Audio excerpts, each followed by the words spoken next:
Thursday, yet another concussion lawsuit filed by retired NFL players was sent to Philadelphia federal court to be bundled with a growing list of similar actions. At least one law firm has a prime commercial position on Google's search page looking for new plaintiffs. Already several hundred former players are suing over what they say are the after effects of concussions from their playing days, and they claim the fact that the NFL hid the dangers from them at the time. The sizzle in these suits is the name value of the plaintiffs and the depth of their health issues. And on both counts, Jim McMahon is a star plaintiff, the champion quarterback from the Super Bowl shuffle season with the Chicago Bears, a player who exuded attitude to the max. As Steve Delson tells us, Jim McMahon's state of mind today is very different. How is your short-term memory these days?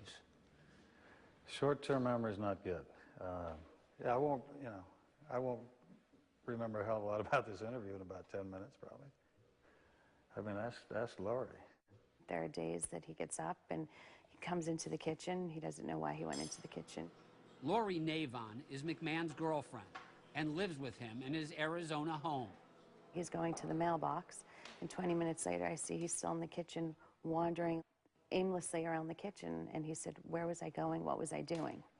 And that's when the anger kind of comes in once in a while. He's like, "You dumbass, why are you doing this? What were you doing this for? Why are you in this room?" Hundreds of retired players, including McMahon, are suing the NFL, saying that it failed to properly treat concussions and concealed information about their long-term impact. Well, we knew what was going on with pretty much every other part of the body. I mean, we knew there was going to be a chance for injury, but we didn't know about the head trauma. And they did, and that's the whole reason for this lawsuit. When you were a player, clearly you were willing to take on the league. And you're taking on the league again, in a sense. Is this personal at all for you? A little bit, because, like I said, I am affected by this. They knew about it, and they didn't tell us. It's just like flat out lying to you, just looking you in the face and lying to you. And I don't put a whole lot of stock in those kind of people.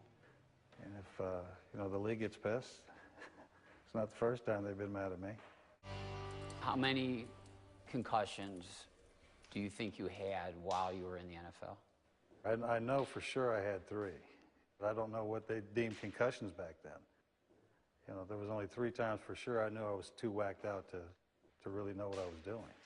I know the Packer game that we played when Charles Martin picked me up late after the play and dumped me on the top of my head. That one I know for sure was one of them. Walk us through that play. What happened on that play? I was just throwing a quick slant. I threw it down low. It actually was picked off. The DB made a heck of a play. Our guy touched him, plays over. I watched this whole sequence.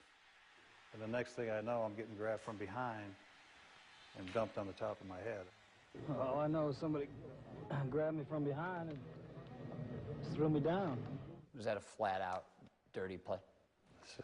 It's the only way you can describe it. I still can't believe it happened. And people that have watched it couldn't believe it happened. I'm lucky he didn't paralyze me. What he was thinking, I don't know.